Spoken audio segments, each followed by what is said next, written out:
Hola chicos, hola chicas. Me presento por segunda vez porque había comenzado a grabar sin que se estuviera grabando de verdad el sonido. Algo que nos ha pasado a todos. Y por suerte me he dado cuenta cuando solo llevaba 1 minuto y medio. Esto te puede pasar cuando llevas 25 minutos, tranquilamente. En fin, no os cuento mis historias. He venido con otra lectura. He venido con un libro que ya estuve leyendo en el canal, creo que en un par de vídeos, que es La Edad de Oro del Mito y la Leyenda. La Edad de Oro del Mito y la Leyenda. Es un libro que solamente he leído con vosotros en realidad. Cuando no he leído con vosotros, pues lo he dejado, como veis. Casi no he leído nada. Así que supongo que lo tendré que acabar con vosotros o iré siempre cogiendo otros pensando que voy a hacer más vídeos y nunca lo acabaré. Bueno, antes que nada tenéis aquí abajo un montón de enlaces sobre canales que deberíais, creo yo, probar. Os los recomiendo. A mí me encantan. Tenéis también el enlace a mi Instagram y el enlace para haceros miembros. Tendríais un vídeo más al mes por €1. Un vídeo exclusivo, claro. Así que nada, voy a leer. Espero que me respeten un poco las motos, las ambulancias y la gente tirando el vidrio en el contenedor que tengo debajo de mi ventana. Tiran a todas horas, día y noche. Capítulo 4. Juno y sus rivales, Io y Calisto, Diana y Acteón, Latona y los campesinos. A ver, esperad.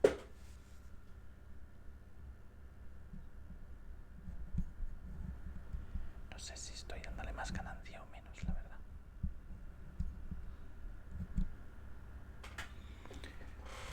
¿Qué youtuber más cutre soy? Latona. No lo había oído, Latona, la verdad. Un día, Juno se dio cuenta de que oscurecía de súbito e inmediatamente sospechó que su marido había levantado las nubes para ocultar alguno de sus actos impropios de la luz del día. Así que apartó las nubes y vio a su marido en la orilla de un río cristalino, con una preciosa novilla junto a él. Juno sospechó que alguna hermosa ninfa de formas mortales se ocultaba bajo la apariencia de novilla. Y así era en realidad, porque se trataba de Io, la hija del dios río Inaco, con quien Júpiter había estado flirteando y a quien dio aquella forma cuando vio que se aproximaba a su esposa. Vaya unos los dioses, ¿eh? Juno se acercó a su marido y, refiriéndose a la novilla, alabó su belleza y preguntó quién era el dueño. Júpiter, para evitar preguntas, contestó que la Tierra acababa de crearla y Juno le pidió que se la regalara. ¿Qué podía hacer Júpiter? Él estaba poco dispuesto a regalar su novia a su esposa, pero sin embargo, ¿cómo negar un regalo tan insignificante? Una simple novilla. No podía hacerlo sin levantar sospecha. Así que consintió. La diosa aún tenía sus dudas y le envió la novilla a Argos para que la vigilara estrechamente. Argos tenía 100 ojos en la cabeza y no dormía más que con 2 cada vez, de manera que vigilaba a Io constantemente. 100 ojos, tío. Él la echaba de comer durante el día y por la noche la ataba con una vulgar cuerda al cuello. Io había extendido sus brazos para implorar su libertad a Argos, pero no tenía brazos que extender y su voz era un mugido del que hasta ella se asustaba. Un día vio a su padre y a sus hermanos, se acercó a ellos y soportó que le dieran palmaditas en el lomo y admiraran su belleza. Su padre le ofreció un manojo de hierba y ella lamió su mano. Deseaba hacerse conocer y hubiera expresado su deseo, pero hacían falta las palabras. Por fin se le ocurrió que, siendo su nombre tan corto, podía escribirlo en la arena con el morro. Inaco lo reconoció y descubrió que su hija, a la que tanto tiempo había buscado en vano, se escondía bajo ese disfraz. Abrazó su blanco cuello y exclamó: «¡Ay, hija mía! Hubiese sido menos doloroso si te hubiera perdido del todo». Mientras así se lamentaba, Argos, que había estado observando, se acercó, se llevó a Io y se sentó en un ribazo desde donde podía verlo todo y en todas las direcciones. Júpiter estaba preocupado, viendo los sufrimientos de su amada. Así que llamó a Mercurio y le pidió que se encargara de Argos. Mercurio se dio prisa, se puso la capa, se calzó sus sandalias aladas, tomó su vara adormecedora y de un salto bajó desde las torres del cielo hasta la tierra. Allí dejó a su lado sus alas y solo guardó la vara con la que tomó la apariencia de un pastor que conducía a su rebaño.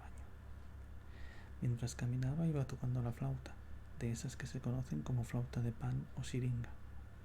Argos lo escuchaba encantado, porque nunca antes había visto un instrumento así. «Joven», dijo, «ven y siéntete junto a mí en esta piedra. No hay un lugar mejor para que tus rebaños pazcan y disfruten de una agradable sombra, como les gusta a las ovejas».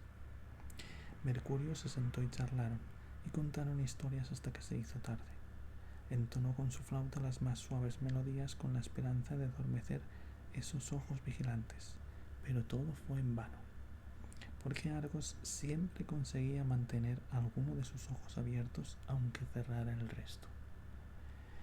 Entre otras historias, Mercurio le contó cómo se inventó el instrumento que él tocaba. Había una ninfa que se llamaba Siringa, a la que amaban los sátiros y los espíritus del bosque, pero ella no se fijaba en ninguno, sino que era devota de Diana y se dedicaba a la caza. Si la hubieras visto con su traje de caza, habrías pensado que se trataba de la propia Diana, salvo que su arco es de hueso y el de Diana de plata. Cierto día, cuando regresaba de cazar, se encontró con Pan. También él la comparó con la diosa y añadió algunos cumplidos más del mismo estilo, pero ella escapó sin detenerse a escuchar sus galantes palabras. Pan la persiguió hasta alcanzarla en la orilla de un río, y Siringa solo tuvo tiempo de pedir socorro a sus amigas las ninfas acuáticas. Ellas la escucharon y acudieron. Cuando Pan rodeó con sus brazos lo que creía que era la forma de una ninfa, se encontró con que lo que estaba abrazando eran unos cañaverales. Lanzó un suspiro y el aire sonó a través de las cañas como una quejumbrosa melodía. El dios, encantado con su descubrimiento y con la dulzura de la música, dijo: «Así será como al fin te haré mía». Cortó algunas cañas de distinta longitud y uniendo unas con otras fabricó este instrumento al que denominó siringa en honor a la ninfa. Antes de que Mercurio hubiera acabado la historia, observó que todos los ojos de Argos dormían. Entonces esperó a que dejara caer la cabeza sobre el pecho y de un solo tajo se la cortó y la hizo rodar entre las rocas. «Oh desdichado Argos, se extinguió a la vez la luz en tus 100 ojos». Juno los recuperó y los puso como adorno en la cola del pavo real, y ahí siguen hasta nuestros días. Pero la venganza de Juno aún no había sido satisfecha, así que envió un tábano para atormentar a Io, y ésta huyó por todo el mundo perseguida por él. Atravesó a nado el mar Jónico, cuyo nombre deriva del de la ninfa. Vagó por las llanuras de Iliria, subió el monte Aemus y cruzó el estrecho de Tracia, que desde entonces se llamó Bósforo, el vado de la vaca. Recorrió Escitia, el país de los cimerios, y alcanzó por último las orillas del Nilo. Al fin Júpiter intercedió por ella y bajo promesa de no dedicarle más atenciones, Juno consintió en devolverle su forma original. Cayó de su cuerpo el pelo y los cuernos se encogieron hasta desaparecer. Sus ojos se alargaron, su boca se hizo más pequeña, manos y dedos aparecieron en lugar de pezuñas. En fin, que no quedó en ella nada de la novilla excepto la belleza. Durante mucho tiempo no se atrevió a hablar por miedo a que le salieran mugidos en lugar de palabras, pero poco a poco recobró la confianza y regresó con su padre y sus hermanos. En un poema de Keats dedicó a Lake Hound aparece la siguiente alusión a la historia de Pan y Siringa. Nos contaba cómo la bella y temblorosa Siringa huía aterrorizada de Pan, el arcadio. Pobre ninfa, pobre Pan, cómo lloró él, al no encontrar nada más que un encantador suspiro de viento que susurraba a media voz a lo largo del río, lleno de dulce desolación, balsámico dolor. Calisto. También esta doncella despertó los celos de Juno y fue convertida en osa. Te quitaré toda esa belleza, dijo la diosa, con la que has cautivado a mi marido. Me encanta cómo plantean el asunto, ¿eh? O sea, su marido que se va con todas ha sido culpa de la otra. Calisto cayó de rodillas, trató de suplicar y levantó los brazos, pero estos ya se habían empezado a cubrir de pelo negro. Sus manos se redondearon y se volvieron patas armadas de curvadas garras. La boca, que Jove solía alabar por su belleza, se convirtió en una horrible mandíbula. Su voz, que de no haber sido transformada hubiera hecho apiadarse a cualquier corazón, se convirtió en un gruñido que no inspiraba sino terror. Sin embargo, aún permanecía de rodillas lamentando su suerte con continuos gruñidos. Se mantuvo erguida mientras pudo, levantando sus zarpas y suplicando piedad. Sintió que Jove se portaba cruelmente, pero ya no pudo decírselo. Con frecuencia merodeaba cerca de su antiguo hogar, porque tenía miedo de pasar la noche sola en el bosque. Cuán a menudo la que tan poco antes fue cazadora tuvo que huir, aterrorizada ante los perros de los cazadores. También huía de las bestias salvajes, olvidando que ella misma era ahora una bestia salvaje, y siendo un oso, temía a los osos. Un día reconoció en un joven cazador que la acechaba a su propio hijo, ya crecido y hecho casi un hombre. Sin poder contener su deseo de abrazarle, intentó aproximarse, pero él, alarmado, levantó el venablo y ya estaba a punto de atravesarla cuando Júpiter, que contemplaba la escena, evitó el crimen arrebatando a ambos de la tierra y colocándolos en los cielos como la osa mayor y menor. Juno se encolerizó al ver a su rival tan enaltecida. Corrió a ver a los ancianos Tetis y Océano y en respuesta a sus preguntas explicó así el motivo de su visita. ¿Preguntáis por qué la reina de los dioses ha abandonado las alturas y ha buscado vuestras profundidades? Sabed que he sido suplantada en el cielo y le han dado mi puesto a otra. ¿No podéis creerme? Pues cuando la noche oscurezca el mundo, mirad las estrellas y veréis elevados a los cielos, en la parte donde el círculo es más pequeño, junto al polo, a aquellos de quienes tanto motivo de queja tengo. ¿Quién va a temblar ahora ante la idea de ofender a Juno cuando esta es la recompensa por disgustarme? Le prohibí hasta usar la forma humana, y ved lo que he logrado. Ahora está colocada entre las estrellas. Así se cumplen mis castigos, tal es la magnitud de mi poder. Hubiera sido mejor devolverle su antigua forma como le permití hacer a Io. Quizá él pretenda repudiarme y casarse con ella. Pero vosotros, mis padres adoptivos, si sentís algo por mí y veis con disgusto el trato indigno que se me da, demostradlo, os lo ruego, prohibiendo a su culpable pareja la entrada en vuestras aguas. Los poderes del océano consintieron, y desde entonces las dos constelaciones de la Osa Mayor y de la Osa Menor dan vueltas y más vueltas en el cielo, pero nunca se hunden en el océano como hacen las demás estrellas. Es decir, siempre son visibles. Milton alude al hecho de que la constelación de la Osa nunca se ponga cuando dice: deja mi lámpara a medianoche, que se vea en alguna alta y solitaria torre, donde a menudo puedo ver la Osa. Y Prometeo, en el poema de J.R. Lowell, dice: una tras otra las estrellas salieron y se pusieron, centellearon sobre la escarcha de mi cadena. La osa que me rodeó toda la noche por el redil de la estrella del norte se esconde en su guarida asustada por el alegre paso de la aurora. La última estrella de la cola de la Osa Menor es la estrella polar, llamada también Cynosura. Milton dice: mi vista encuentra nuevo placer en medir el paisaje circundante. Veo torres y almenas que quizá guarden alguna belleza, la cynosura de unos ojos cercanos.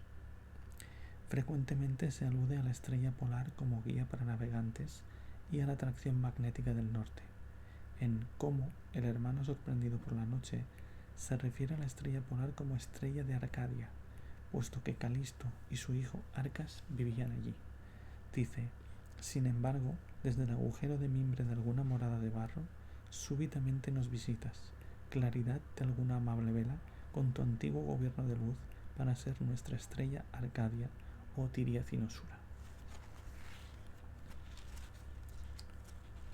La verdad que no sé, o sea, no sabía la mitad de estas cosas.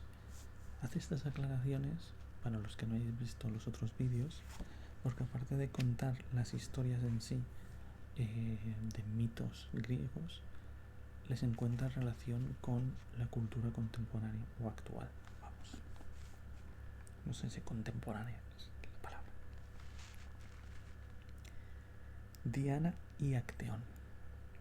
En los dos ejemplos anteriores hemos comprobado la severidad de Juno con sus rivales. Ahora veamos cómo una diosa virgen castigó a un invasor de su intimidad.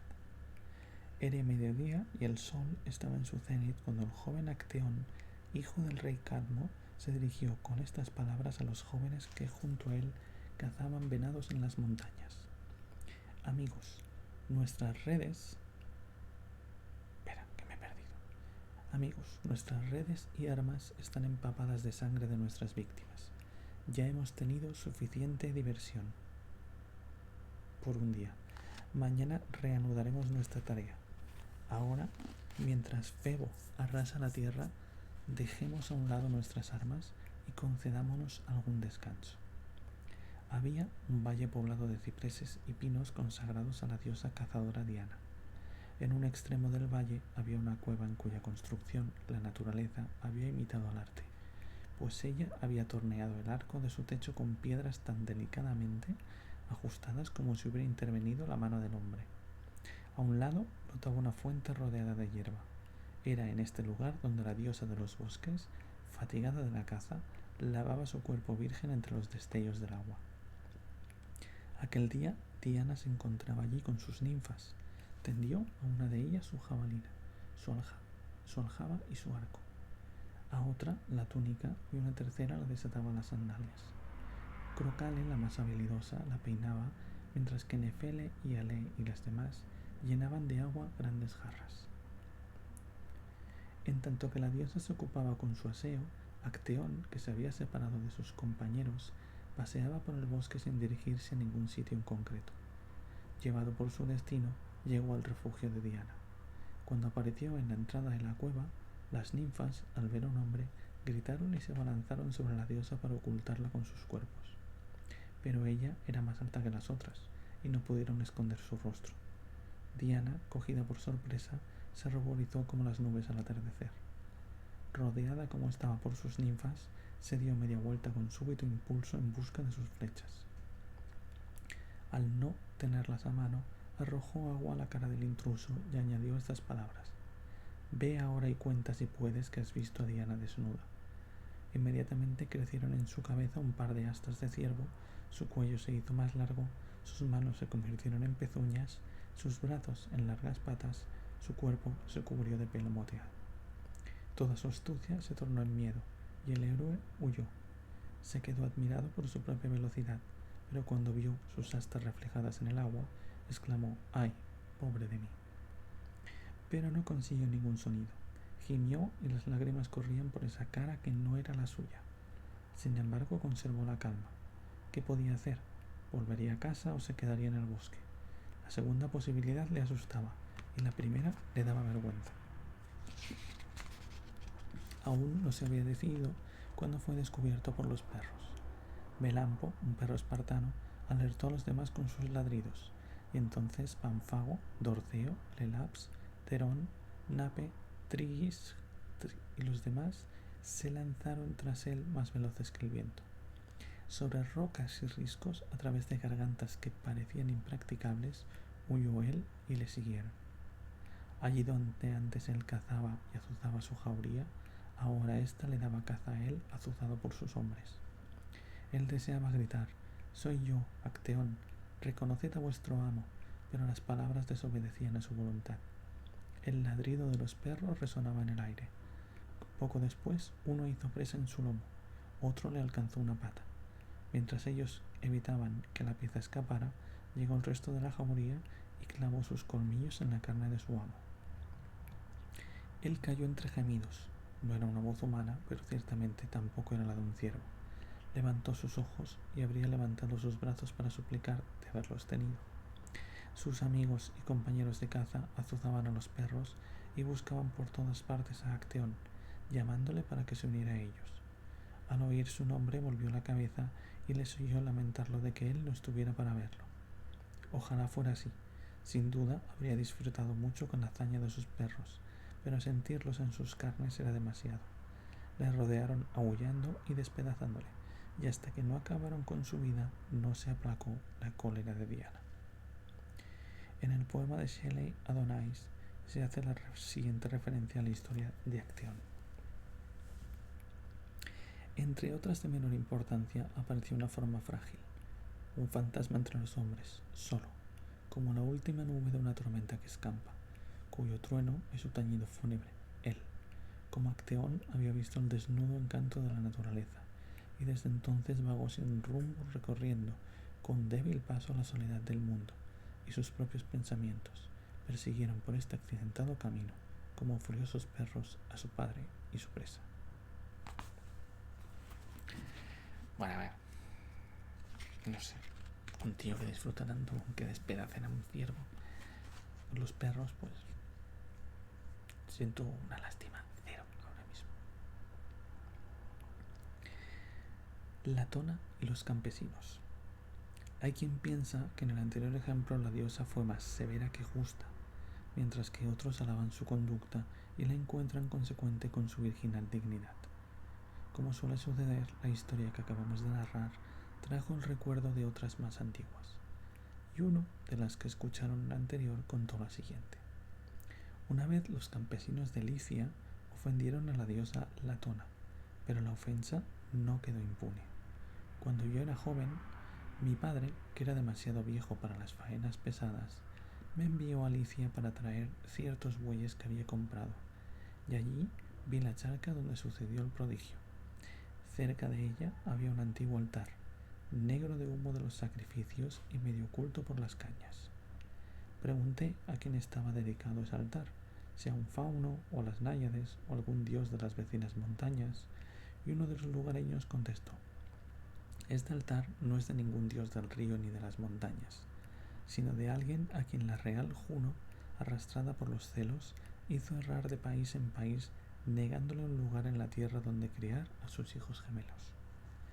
Llevando en brazos a los dioses, niños Latona, llegó a estas tierras fatigada por su carga y abrasada de sed. Por casualidad divisó en el fondo del valle este estanque de agua clara, donde la gente del lugar se afanaba en recoger sauces y mimbres. La diosa se aproximó y, arrodillándose en la orilla, se disponía a saciar su sed, pero los campesinos se lo prohibieron. ¿Por qué me negáis el agua?, dijo. El agua es de todos.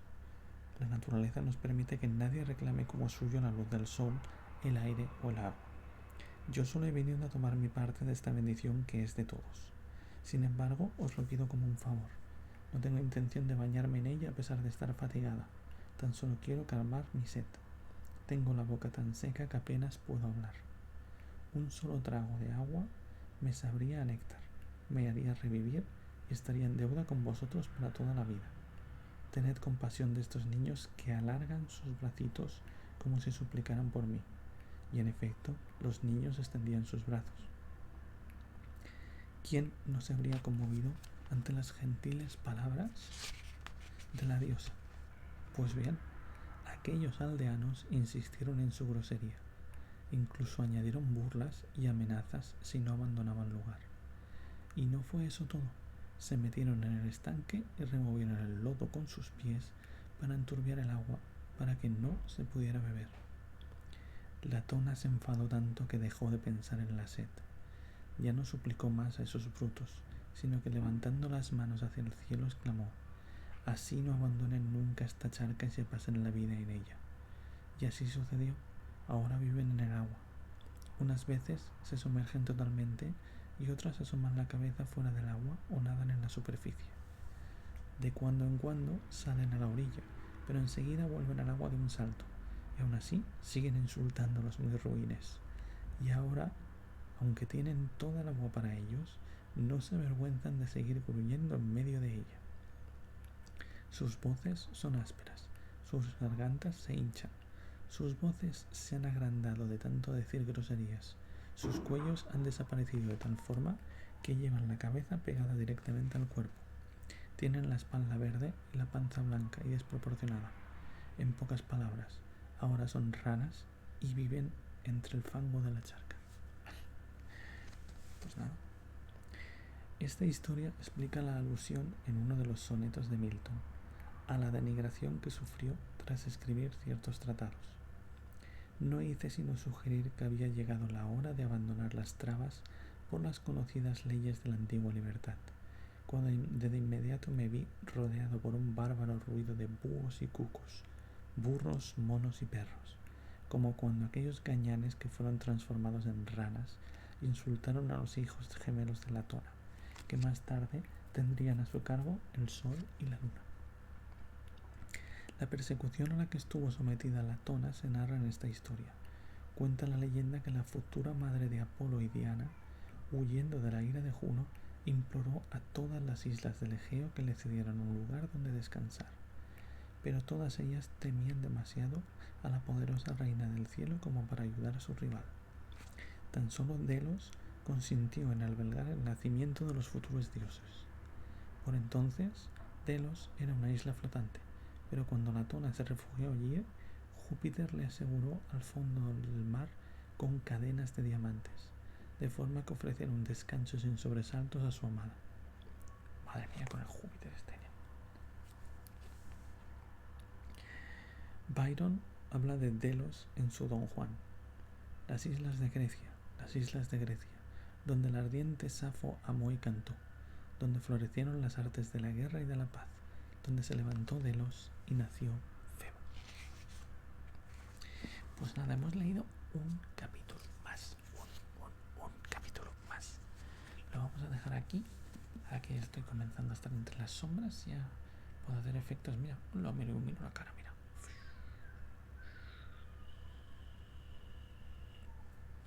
Mira, puedo hacer así. Esto va a ser la portada.